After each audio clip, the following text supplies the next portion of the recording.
Prime time bulletin के प्रायोजक हैं Earth skin and fitness centre, Bharat का पहला व एकमात्र QAI accredited centre, US FDA and European Union approved equipments, Earth building, Madhuban, Udaipur. नमस्कार, मैं हूं ज्योति। आप देख रहे हैं news 91 Rajasthan. Prime time bulletin में आपका स्वागत है। प्रदेश और संभाग की ताजा तरीन खबरों के लिए हमारा चैनल सब्सक्राइब करें और बेल आइकन जरूर दबाएं।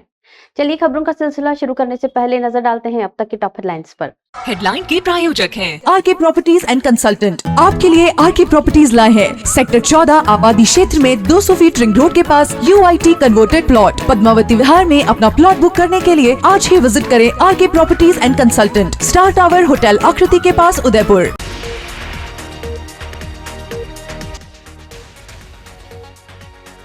तेज रफ्तार कार ने ली बुजुर्ग की जान, सीसीटीवी में कैद हुआ हादसा। नेशनल हेराल्ड मामले में कांग्रेस का पलटवार, अभय दुबे बोले भाजपा मुद्दों से भटका रही ध्यान।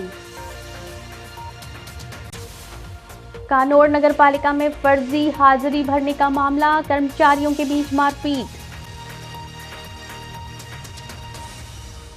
सिसारमा को नगर निगम में शामिल करने पर ग्रामीणों का विरोध, कलेक्ट्रेट के बाहर किया प्रदर्शन।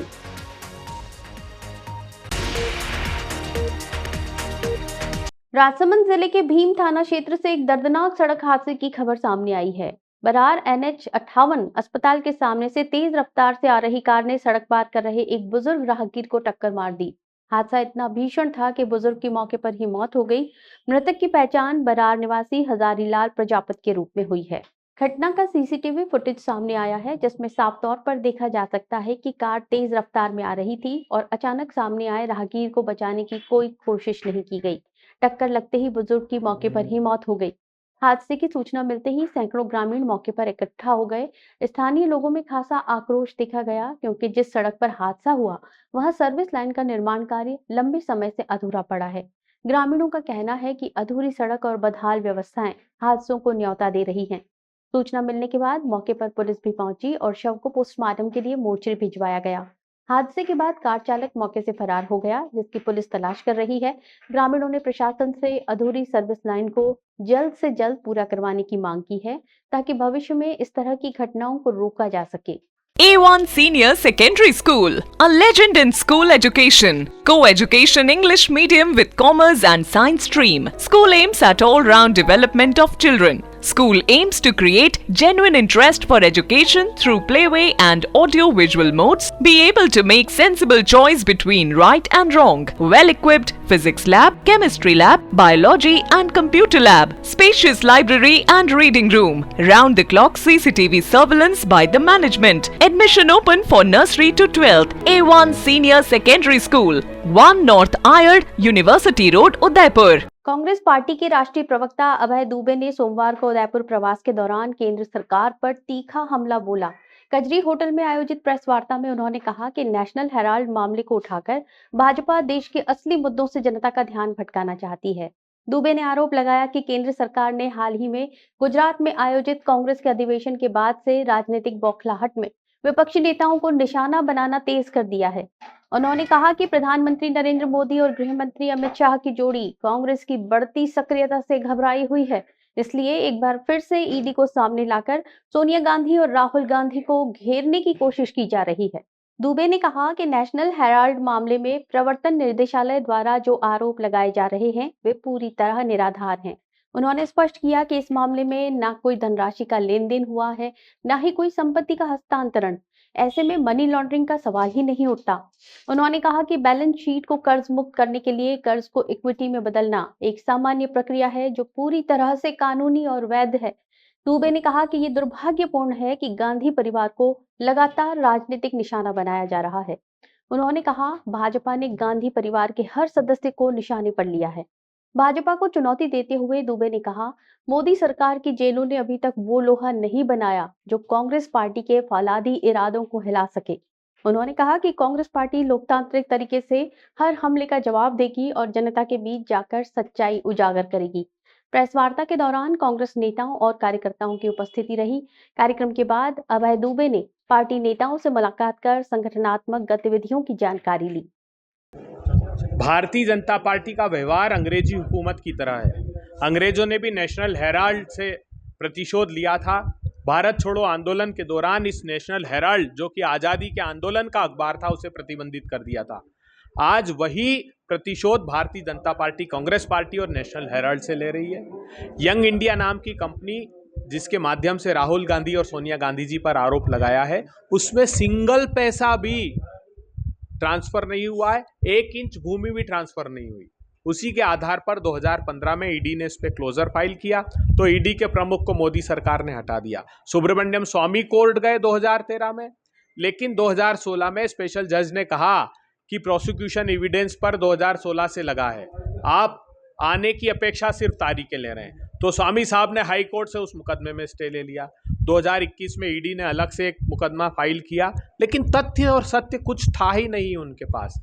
उन्होंने 10 अप्रैल 2024 को प्रॉपर्टीज को के अटैचमेंट को एडजुडिकेटिंग अथॉरिटी से कंफर्म कराया, तो उसमें एक सेक्शन 8(3) पीएमएलए एक्ट 2002 में प्रावधान है कि 365 डेज में आपको चार्जशीट हर हाल में फाइल करनी है। तो उसकी समय निकल रहा था, इसलिए 9 अप्रैल 2025 को उन्होंने चार्जशीट फाइल की। इसमें कोई तथ्य नहीं है। देश का बुनियादी मुद्दों से ध्यान भटकाना चाहती मोदी सरकार।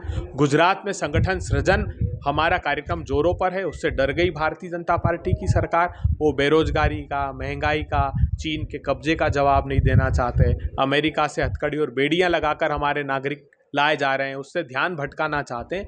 तो ये ध्यान भटकाने की टैक्टिक्स मात्र है। मोदी सरकार की जेलों ने वो लोहा पैदा नहीं किया जो हमारे फौलादी इरादों को हिला सके। हम ये लड़ाई जारी रखें। ये काम कर सकता है।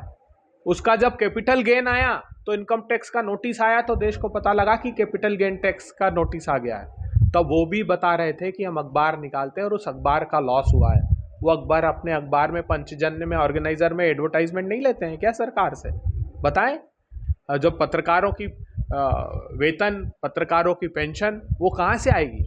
तो विज्ञापन वैधानिक DAVP के जो रेट्स हैं उसके आधार पर जो विज्ञापन है वो जायज है, और ऑडिटेड बैलेंस शीट सब चीजों की सरकार के पास होती है। Situated in the outskirts of Udaipur, Udaipur's only CBSE affiliated school, Rana Pratap English Medium School.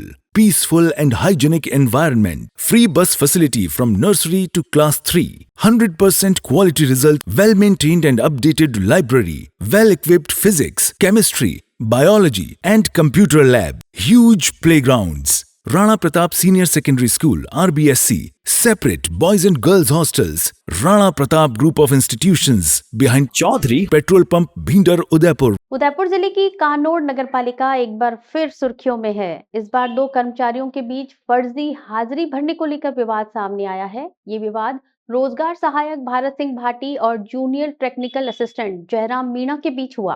Bharat Singh Bhati का आरोप है कि जयराम मीणा ने उन्हें बार बार कॉल किया और उन्हें तुलसी अमृत चामुंडा माता जी के पास बुलाया। वहां मीणा ने भाटी पर दबाव डाला कि वो नगरपालिका क्षेत्र में चल रहे कार्यों में 40 से 50 मजदूरों की फर्जी हाजिरी भरे। जब भाटी ने इसका विरोध किया तो जयराम मीणा ने गाली गलौज करते हुए मारपीट शुरू कर दी।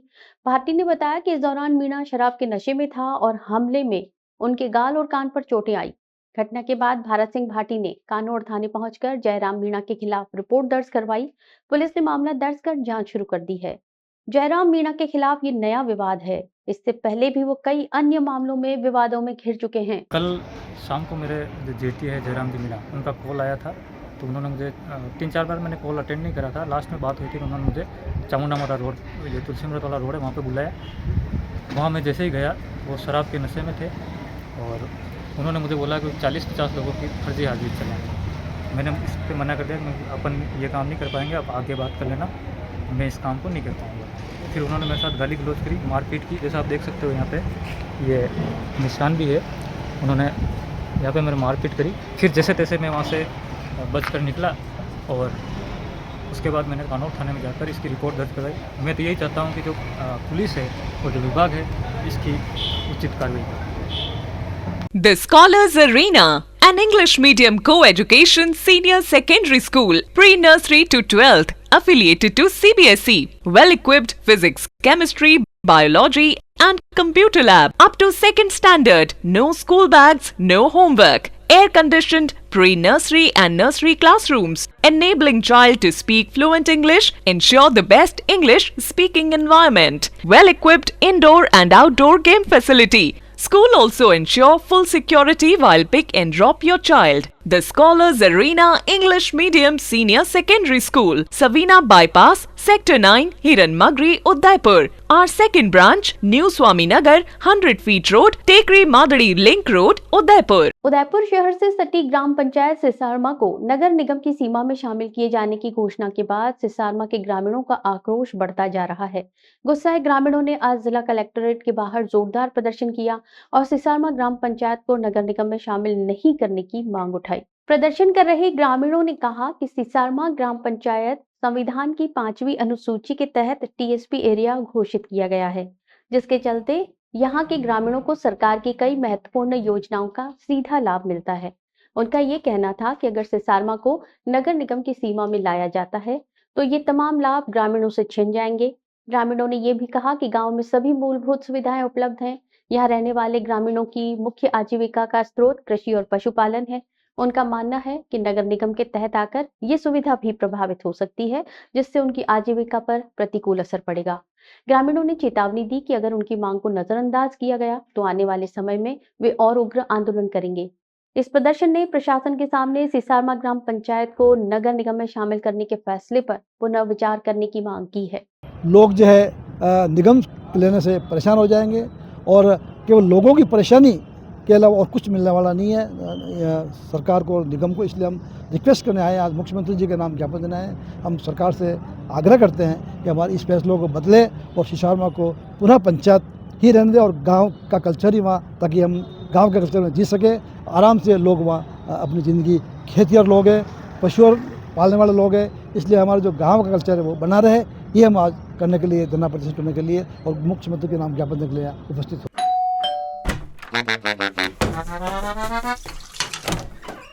Hello aunty. किचन तो साफ रखा हुआ है। बच्चू ये तुम्हारा नहीं, वाइटिक्स का कमाल। तेल हटाए, बर्तन चमकाए, पानी भी बचाए। वाइटिक्स homes, clean homes. Udaipur Rajasthan के विश्व record holder doctor Iqbal Sakka ने एक बार फिर से पूरी दुनिया का ध्यान अपनी ओर खींचा है। इस बार उन्होंने सिर्फ 8 रुपए की लागत में सोने की चायदानी बनाकर नया विश्व रिकॉर्ड स्थापित किया है। ये चायदानी इतनी छोटी है कि इसे केवल लेंस की मदद से देखा जा सकता है, लेकिन इसमें बकायदा हैंडल, ढक्कन और चायदानी का पूरा पारंपरिक ढांचा मौजूद है। डॉक्टर सक्का ने इस अनूठी कृति का नाम दी ग्रेट इंडिया दिया है। ये नाम उन्होंने केवल इस चायदानी के प्रतीकात्मक महत्व को दर्शाने के लिए नहीं, बल्कि भारतीय नवाचार, सूक्ष्म कारीगरी और सादगी में छिपी श्रेष्ठता का संदेश देने के लिए रखा है। ये चायदानी दुनिया की सबसे महंगी चायदानी द ईगोइस्ट के ठीक उलट है, जिसकी कीमत 25 करोड़ रुपए है। द ईगोइस्ट को एन सेठिया फाउंडेशन और लंदन की न्यूबी टीज ने मिलकर तैयार किया था। ये हीरे, जवाहरात और सोने चांदी से बनी थी और Guinness book of world records में दर्ज है। अब डॉक्टर सक्का ने गिनीज बुक में दर्ज इस महंगी चायदानी के जवाब में भारतीय कौशल की मिसाल द ग्रेट इंडिया को पेश कर दुनिया को बताया है कि बिना करोड़ों रुपए खर्च किए भी विश्व रिकॉर्ड बनाए जा सकते हैं। डॉक्टर सक्का ने भारत के प्रधानमंत्री श्री नरेंद्र मोदी को पत्र लिखकर ये चायदानी उन्हें भेंट करने की इच्छा जाहिर की है। उन्होंने बताया कि जल्द ही इस चायदानी को Guinness book of world records में दुनिया की सबसे सस्ती सोने की चायदानी के तौर पर दर्ज कराने के लिए आधिकारिक दावा भी पेश किया जाएगा। अभी मैंने एक विश्व की सबसे नायाब चीज़ बनाई है, इस धरती की कह सकते हो आप। अभी यूके में एक वहाँ के जो लंदन और कुछ संस्थाओं ने मिलके एक चायदानी बनी है जो 25 करोड़ रुपए की चायदानी है। मैंने ठीक इससे विपरीत कई लाखों करोड़ों गुना सस्ती बनी है। मैंने सिर्फ 8 रुपए के अंदर एक चायदानी बनाकर विश्व की धरती पर एक नया विश्व रिकॉर्ड भारत की तरफ से मैंने पेश किया है। इतनी हल्की है कि हद से ज़्यादा सस्ती भी कह सकते हैं, क्योंकि 8 रुपये सोने में और वह 25 करोड़ रुपए की बनी है जिसमें हीरे जवाहरात लगे हैं, और मैंने सिर्फ 8 रुपये में वो ये केतली बनाकर एक नया विश्व रिकॉर्ड भारत के नाम दर्ज कराया है। और इसके लिए मैंने देश के हमारे जो प्रधानमंत्री हैं, मैंने उनको पत्र लिखा है कि ये जो विश्व की सबसे सस्ती जो केतली है मैं भारत सरकार को भेंट करना चाहूँगा। इसके लिए मैं वहाँ पत्र लिख चुका हूँ और उम्मीद है कि ये हमारे प्रधानमंत्री की जो संग्रहालय है वहाँ की शोभा बनेगा। ये इसमें वज़न ही नहीं आया है, आप अंदाज़ लगा लीजिए, इतना कम है कि बस 8 रुपये का सोना क्या होगा आप खुद लगा लीजिए। 1 लाख का भाव है तो 8 रुपये का सोना क्या होगा, इससे आप अंदाज़ लगा सकते हो कि इसका वज़न भी नहीं है। तभी फिर मैंने कहा अब इसका जब वज़न भी नहीं आ रहा तो इसका ये कीमत है कि 0.01 मिलीग्राम सोना भी नहीं है इसमें, इतनी हल्की है ये। और दुनिया की सबसे सस्ती इस धरती की चाय की केतली आप इसको कह सकते हो। सच्चाई की नींव पे एक आशियां हम बनाए, उम्मीदों का एक दीपक मिलकर हम जलाए। 2 आंखें देखती है बस एक सपना, अपनों के लिए हो एक घर अपना। घर सिर्फ जरूरत नहीं, हमारा सपना होता है। इसीलिए तो वैदेही ग्रुप लाए हैं अफोर्डेबल लेकिन मजबूत घर शहर के अंदर। Vaidehi premium housing project at new Navratna complex. Muslim cricket league season 4 का समापन शानदार तरीके से हुआ, जिसमें केकेआर ने शानदार प्रदर्शन करते हुए 196 रन बनाए। जवाब में ओरिएंटल क्रिकेट क्लब 172 रन ही बना सकी और केकेआर ने सीजन 4 का खिताब जीत लिया। इस मैच में केकेआर के तालीम अली ने 70 रन और मोइन खान ने 54 रन बनाए, जिससे टीम को एक मजबूत स्कोर मिला। ओरिएंटल क्रिकेट क्लब की ओर से सद्दाम शेख और अदनान ने 2-2 विकेट लिए, लेकिन उनकी टीम के बल्लेबाजों ने 8 ओवर में 172 रन ही बनाए। इस दौरान सैयद जमीर अली ने 71 रन, मोइज ने 49 रन की शानदार पारी खेली, लेकिन ये मैच उनके हाथ से निकल गया। केकेआर के गेंदबाजों ने अच्छा प्रदर्शन किया, जिसमें अमान अहमद ने 2 विकेट, मोइन ने 2 विकेट और मोहम्मद रेहान ने 3 विकेट लिए। इस मैच के दौरान रणजी प्लेयर मोहम्मद शफी, मोहम्मद तरीक और शाहरुख ने भी अपनी अपनी टीम की ओर से खेलते हुए शानदार प्रदर्शन किया। इस शानदार समापन समारोह में मुख्य अतिथि के रूप में वंडर एकेडमी के मनोज चौधरी, अर्थ डायग्नोस्टिक के deputy CEO Arpit Singh, Badala classes के डायरेक्टर राहुल बड़ाला, अर्थ डायग्नोस्टिक के doctor Khurshid, Muslim life care के founder Firoz Khan Abbasi, lake city travels के अब्दुल कादर खान और उदयपुर क्रिकेट एसोसिएशन के उपाध्यक्ष अनीस इकबाल मौजूद रहे। इसके अलावा पूर्व पार्षद रियाज हुसैन, समाजसेवी वकार भाई, जहीर भाई, रईस भाईजान और शकील भाई भी समारोह में शामिल हुए। मुस्लिम क्रिकेट लीग करके एक बहुत ही शानदार इवेंट ऑर्गेनाइज किया गया था। इसके जो मेन ऑर्गेनाइजर्स में थे उसमें से वसीम शेख, फराज भाई, फिरोज भाई और बहुत सी जो उदयपुर के क्रिकेट प्रेमी हैं उन लोगों ने करके कि मुस्लिम कम्युनिटी का एक बहुत शानदार टूर्नामेंट का ऑर्गेनाइजेशन हुआ था।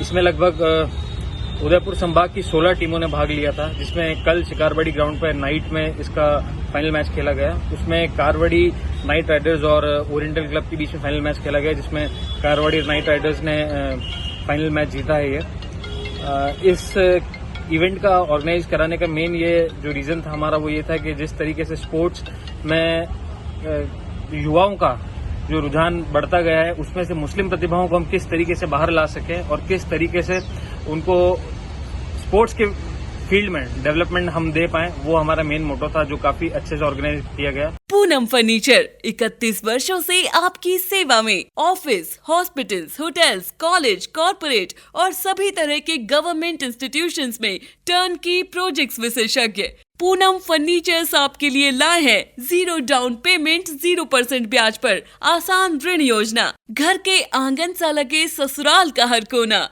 पूनम फर्नीचर के बिना बिटिया ससुराल न जाए।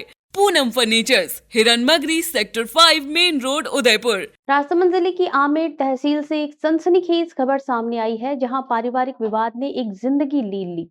मामूली कहासुनी इस कदर बड़ी कि एक व्यक्ति की मौके पर ही मौत हो गई। घटना आमेर तहसील की आयडाना ग्राम पंचायत के ओडा की भागल के सोमतलिया की बताई जा रही है। मृतक की पहचान ओगुलाल गुर्जर के रूप में हुई है। प्रारंभिक जानकारी के अनुसार घर में पारिवारिक विवाद चल रहा था। इसी दौरान ओगुलाल की भाभी के साथ झगड़ा हो रहा था। ओगुलाल जब बीच बचाव करने पहुंचे तो आरोपी प्रभुलाल गुर्जर ने उन्हें जोर से धक्का दे दिया, जिससे वो पास की दीवार से जा टकराए और सिर में गंभीर चोट लगने से उनकी मौके पर ही मौत हो गई। सूचना मिलते ही आमेर पुलिस मौके पर पहुंची और मामले की जांच शुरू कर दी है। आरोपी प्रभुलाल घटना के बाद से फरार है। पुलिस ने उसकी तलाश शुरू कर दी है। पुलिस ने मृतक का पोस्टमार्टम करा शव परिजनों को सुपुर्द कर दिया है। पुलिस ने इस मामले में प्रकरण दर्ज कर जांच शुरू कर दी है। साथ ही आरोपियों को पकड़ने के लिए टीम भी बना दी है। घटना दीवार के गवाड़ा की वजह से घटना ही और बीत वाड़ा माना तो और दूसरा आदमी आईने वाटा बीत करवा लगा और मम्मी के साथ में ज़बरदस्ती की और मारपीट करने लगा। फिर मेरा काका है, उन्हें छोड़ाने लग गया तो उनको भी धक्का मुझ किया तो नीचे गिरा दिया। फिर उनके बाद में उसको अस्पताल लेके गए। डॉक्टर साहब ने मृत्यु घोषित कर दिया। आरोपी प्रभुलाल गुजर। मेरे घर के पीछे जो ज़मीन है उस विवाद के चक्कर में बड़ी मम्मी को मारा था पहले प्रभुलाल गुजर ने। उसके बाद मेरे पापा छुड़ाने गए तो उसने मार पीट कर पापा को नीचे गिरा दिया। तुरंत मौके पर ही मौत हो गई। उसके बाद तुरंत मौके पर मौत होते ही वो वहाँ से फरार हो गया। उसके खिलाफ कार्रवाई होनी चाहिए कि कड़ी से कड़ी उसको सज़ा मिले, नहीं तो हम लाश यहाँ से नहीं उठाएंगे। गौवंश के अवैध और अमानवीय परिवहन को लेकर सर्व सनातन समाज और धेनु शक्ति संघ की महिलाओं ने सोमवार को जिला मुख्यालय पर विरोध प्रदर्शन करते हुए मुख्यमंत्री के नाम कलेक्टर अंकित कुमार सिंह को ज्ञापन सौंपा। ज्ञापन में 14 अप्रैल को हुए गोवंश परिवहन मामले की SIT जांच कराने और पशु क्रूरता अधिनियम के तहत FIR दर्ज करने की मांग की गई। प्रदर्शनकारी महिलाओं ने आरोप लगाया कि नागौर से मध्य प्रदेश पुलिस एस्कॉर्ट में 52 ट्रकों में 600 से अधिक गोवंश का परिवहन किया गया, जिसमें नियमों की गंभीर अनदेखी हुई। उन्होंने बताया कि ट्रकों में निर्धारित संख्या से अधिक गायों को लाया गया। 3 वर्ष से कम आयु के गोवंश भी इसमें शामिल थे और कहीं भी चारे, पानी या पशु चिकित्सक की व्यवस्था नहीं थी। ज्ञापन में यह भी बताया गया कि पुलिस द्वारा अब तक केवल 2 ट्रकों के खिलाफ पशु क्रूरता का मामला दर्ज किया गया है, जबकि शेष ट्रकों को बिना उचित कानूनी कार्रवाई के छोड़ दिया गया, जो चिंता का विषय है। प्रदर्शनकारियों ने आरोप लगाया कि ये कार्रवाई सिर्फ खाना पूर्ति तक सीमित रही है। ज्ञापन में मांग की गई कि पूरे मामले की SIT जांच की जाए, सभी ट्रकों के मालिकों पर पशु क्रूरता अधिनियम के तहत FIR दर्ज की जाए, जिन अधिकारियों और पुलिसकर्मियों ने नियमों की अनदेखी की उनके खिलाफ भी कार्रवाई की जाए। इसके साथ ही भविष्य में इस प्रकार की घटनाओं पर रोक लगाने के लिए ठोस नीति बनाई जाए। प्रदर्शन के दौरान महिलाओं ने नारेबाजी करते हुए प्रशासन के प्रति नाराजगी जताई और चेतावनी दी कि यदि इस मामले में शीघ्र सख्त कदम नहीं उठाए गए तो वे राज्य स्तर पर बड़ा आंदोलन छेड़ने को मजबूर होंगी। इस दौरान मौके पर बड़ी संख्या में समाज की महिलाएं, वरिष्ठ जन और युवा कार्यकर्ता मौजूद रहे। प्रदर्शन शांतिपूर्ण रहा, लेकिन संदेश स्पष्ट गोवंश के साथ अमानवीय बर्दाश्त नहीं करने को लेकर दिया गया। और सर्व समाज की सारी महिलाएं यहाँ पर गो हत्या बंद की जाए, गो तस्करी बंद की जाए और गो हत्या होनी नहीं चाहिए। उसके उपलक्ष्य में हम ज्ञापन देने आए और हमारा एक ही उद्देश्य है कि गो हत्या बंद की जाए। आसपुर में जो घटना हुई है, बांसवाड़ा में जो घटना हुई है, बांसवाड़ा में जो घटना हुई है, आज के बाद ऐसी घटनाएं नहीं होनी चाहिए। हम कलेक्टर साहब को ज्ञापन देने आई है सारी। उदयपुर संभाग के सबसे बड़े MB अस्पताल में गर्मियों के मौसम को ध्यान में रखते हुए मरीजों और उनके तीमारदारों के लिए राहत देने के लिए कूलर और नए पंखे लगाए गए हैं। इसके साथ ही ICU और MICU वार्डों में नए एयर कंडीशनर भी लगाए गए हैं ताकि भर्ती मरीजों को अधिक सुविधा मिल सके। अस्पताल प्रशासन के मुताबिक गर्मियों और हीट स्ट्रोक से बचाव के लिए पूरे अस्पताल के वार्डों में जरूरत के अनुसार कूलर लगाए गए हैं। जहां पंखे खराब पड़े थे वहां उन्हें ठीक किया गया है, जिससे अस्पताल में आने वाले मरीजों और उनके तीमारदारों को गर्मी से होने वाली परेशानी से राहत मिले। अस्पताल प्रशासन ने बताया कि ये कदम विशेष रूप से गर्मी के मौसम में मरीजों की सेहत पर पड़ने वाले प्रभाव को ध्यान में रखते हुए उठाया गया है। गर्मी के कारण होने वाली बेचैनी और हीट स्ट्रोक के खतरे से बचने के लिए ये महत्वपूर्ण कदम है। इसके अलावा ICU और MICU में अत्यधिक तापमान को नियंत्रित करने के लिए नए AC लगाए गए हैं ताकि इन संवेदनशील वार्डों में भर्ती मरीजों को आरामदायक माहौल मिल सके। अस्पताल प्रशासन ने इन बदलावों से मरीजों और तीमारदारों के अनुभव को बेहतर बनाने का लक्ष्य रखा है। अस्पताल प्रशासन का कहना है कि इन सुधारों से सभी मरीजों को गर्मी में राहत मिलेगी। हमारे यहाँ हर वार्डों में प्रॉपर कूलर की व्यवस्था की गई है।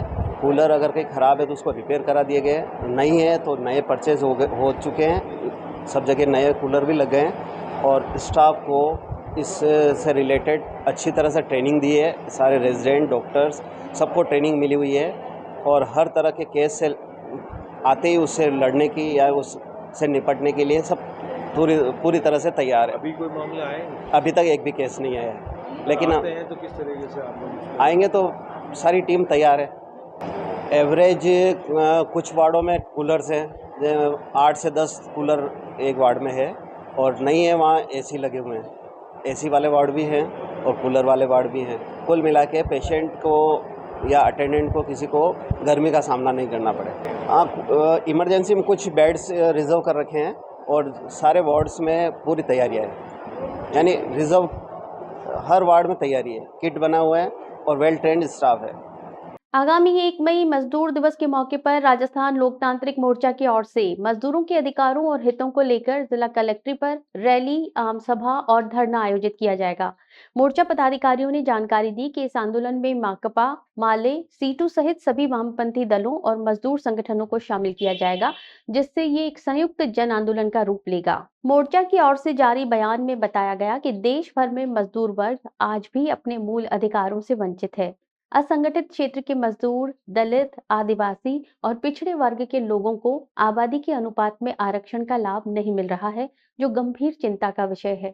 मोर्चा ने अपनी मुख्य मांगों में ये भी शामिल किया है कि देश में जल्द से जल्द जाति आधारित जनगणना कराई जाए, ताकि वास्तविक सामाजिक संरचना और आर्थिक विषमताओं की पहचान कर नीतियों को बेहतर बनाया जा सके। उन्होंने कहा कि जब तक सटीक आंकड़े सामने नहीं आएंगे, तब तक पिछड़े और शोषित वर्गों को न्याय नहीं मिल पाएगा। मोर्चा पदाधिकारियों ने मजदूर दिवस पर आयोजित रैली और सभा में सभी मजदूर संगठनों, समाज सेवियों, युवाओं और जागरूक नागरिकों से बड़ी संख्या में शामिल होने की अपील की है।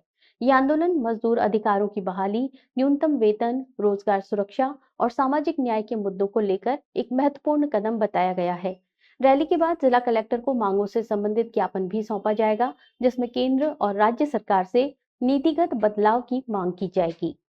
जो नगन पूंजीवाद है, कारपोरेटवाद है, इस कारपोरेटवाद और पूंजीवाद का विकल्प सिर्फ समाजवाद है। इसलिए एक समाजवादी व्यवस्था कायम हो, उसकी लड़ाई को हम लोग 1 मई से शुरू करने जा रहे हैं। वैसे तो मई दिवस हर साल मनाते हैं और वो सब अपने अपने तरीक़ों से मनाते हैं। अभी इस देश का जो कमेरा वर्ग है, यानी मेहनत करने वाला, वो सबसे ज़्यादा संकट में है। किसान संकट में है, मजदूर संकट में है, छोटा काम धंधा करने वाला संकट में है, रेडी ठेले वाला संकट में है। तो ये सारे मेहनत करने वाले लोगों पर सबसे बड़ा संकट है।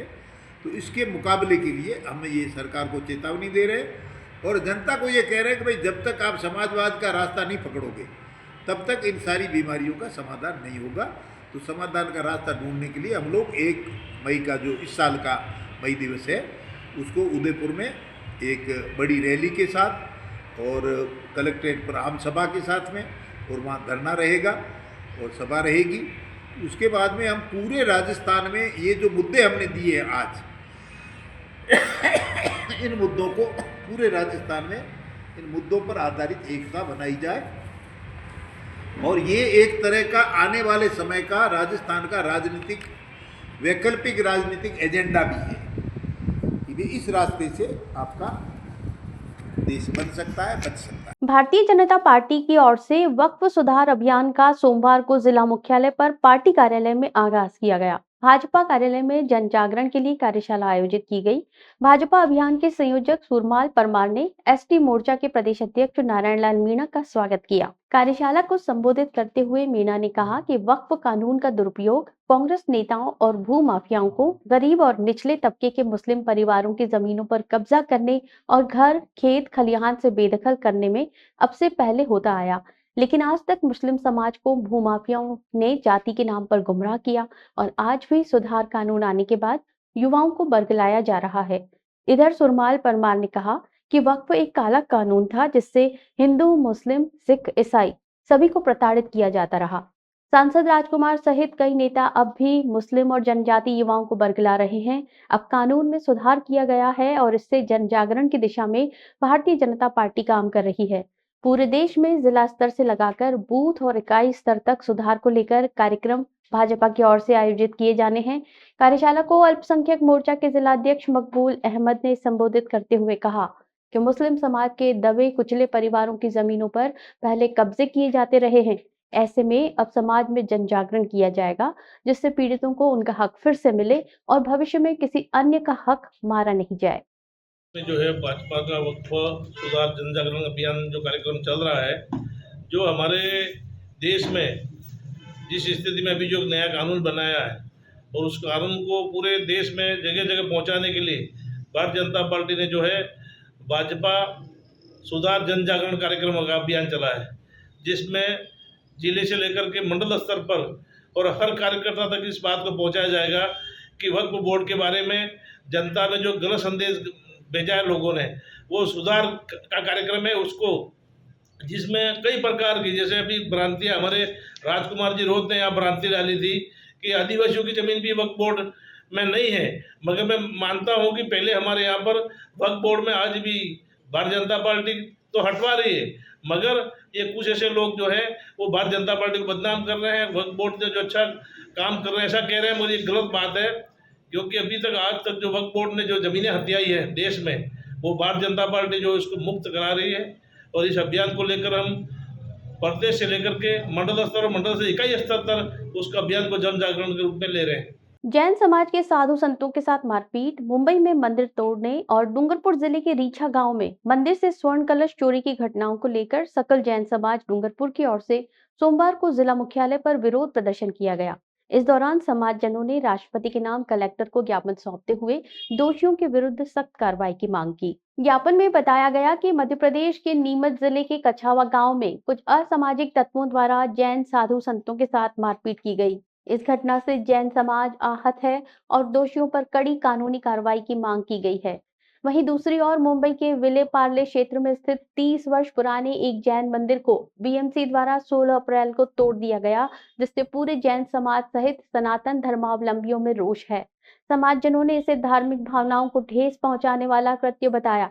इसके अलावा डूंगरपुर जिले की साबला पंचायत समिति के तहत रीछा गांव में स्थित जैन मंदिर से 14 अप्रैल को अज्ञात चोरों ने स्वर्ण जड़ित कलश चुराने की घटना को लेकर भी समाजजनों ने नाराजगी जताई। उन्होंने बताया कि एफआईआर दर्ज कराने के बावजूद अब तक कोई ठोस कार्रवाई नहीं की गई है।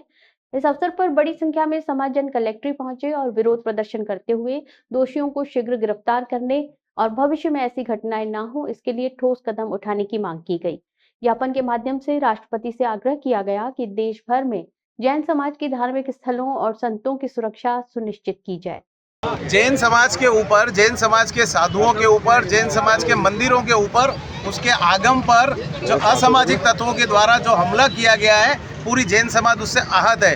पूरे देश में साधुओं के ऊपर अमानवीय अत्याचार हुए हैं। हम मांग करते हैं कि उन अपराधियों को पकड़ा जाए। विले पार्ले मुंबई में एक अनाधिकृत बिल्डिंग को मानकर जो जैन समाज का जो मंदिर था पिछले 30 साल से था, लेकिन उसको किसी कारणवश तोड़ा गया, वो भी क्लियर नहीं। लेकिन जैन समाज बीएमसी की बिल्कुल दादागिरी के साथ तोड़ा गया और वहाँ कोर्ट की अवमानना भी की गई है। तो जैन समाज ये मांग करता है कि इस तरह की जैनों की अस्मिता पर जो हमला किया जा रहा है उससे जैन समाज बिल्कुल सहन नहीं करेगा और उसका प्रोटेस्ट करने के लिए हम यहाँ खड़े हुए हैं और माननीय जिला कलेक्टर के माध्यम से राष्ट्रपति जी को ज्ञापन देकर ये मांग करते हैं कि अपराधियों के विरुद्ध सख्त कार्रवाई की जाए। चलते चलते फिर नजर डालते हैं अब तक की टॉप हेडलाइंस पर। हेडलाइन के प्रायोजक हैं आरके प्रॉपर्टीज एंड कंसल्टेंट। आपके लिए आरके प्रॉपर्टीज लाए हैं सेक्टर 14 आबादी क्षेत्र में 200 फीट रिंग रोड के पास UIT converted plot. Padmavati Vihar में अपना प्लॉट बुक करने के लिए आज ही विजिट करें RK properties and consultant, star tower hotel Akriti के पास, उदयपुर।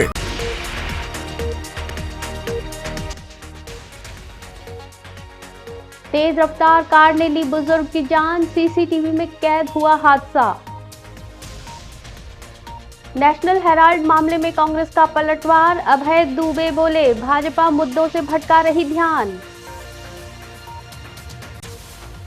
कानौर नगर पालिका में फर्जी हाजिरी भरने का मामला, कर्मचारियों के बीच मारपीट। सिसारमा को नगर निगम में शामिल करने पर ग्रामीणों का विरोध, कलेक्ट्रेट के बाहर किया प्रदर्शन।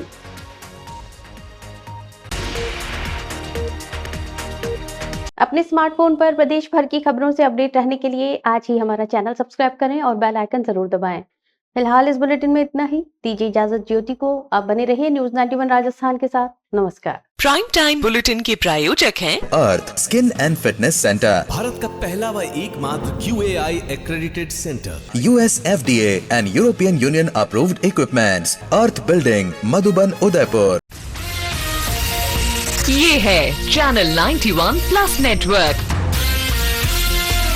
और आप देख रहे हैं न्यूज 91। न्यूज 91, आवाज हम सबकी।